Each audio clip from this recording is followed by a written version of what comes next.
தமிழகம் முழுவதும் டாஸ்மாக் முறைகேடு வழக்கு தொடர்பாக 45 இடங்களில் ரெய்டு நடைபெற்றது.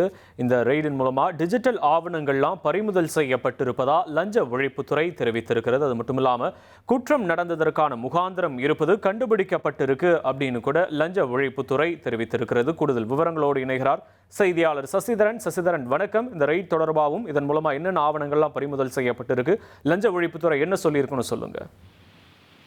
டாஸ்மாக் முறைகேடு சம்பந்தமாக இன்றைய தினம் 45 இடங்களில் லஞ்ச ஒழிப்புத்துறை போலீசார் சோதனை மேற்கொண்டதாகவும், மாநிலம் முழுவதும் நடைபெற்ற இந்த சோதனையின் அடிப்படையில பல டிஜிட்டல் ஆவணங்கள் பறிமுதல் செய்யப்பட்டிருப்பதாக லஞ்ச ஒழிப்புத்துறை போலீசார் தகவல் தெரிவித்திருக்கிறார்கள்.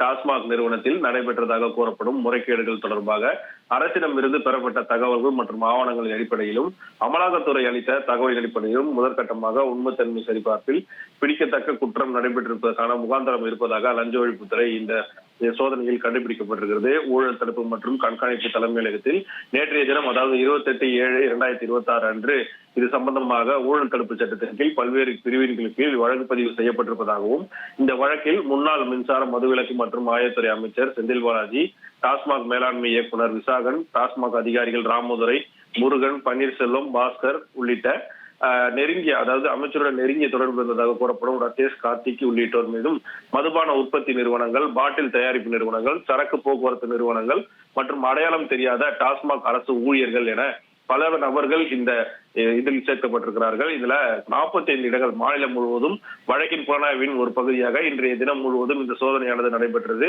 மதுபான உற்பத்தி ஆலைகள், பாட்டில் தயாரிப்பு நிறுவனங்கள், டாஸ்மாக் சரக்குகளை கையாளும் போக்குவரத்து நிறுவனங்கள், மாவட்ட டாஸ்மாக் அலுவலகம் என அனைத்து இடங்களிலும் இந்த சோதனையானது நடைபெற்றது. இந்த சோதனை அடிப்படையில பல முக்கிய ஆவணங்கள் மற்றும் டிஜிட்டல் ஆதாரங்கள் கைப்பற்றப்பட்டிருப்பதாக அதிகாரிகள் தெரிவித்திருக்கிறார்கள்.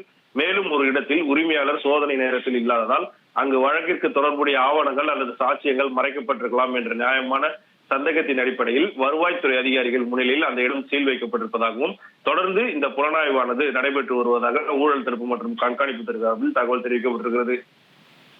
உங்களுடைய விவரங்களுக்கு நன்றி சசிதரன். இனி செல்லும் இடமெல்லாம் செய்தி. தந்தி டிவியின் வாட்ஸ்அப் சேனலை ஃபாலோ பண்ணினா செல்ல இருக்கும் இடமெல்லாம் செய்தி. இதோ QR கோட் இப்பவே ஸ்கேன் பண்ணுங்க, ஃபாலோ பண்ணுங்க.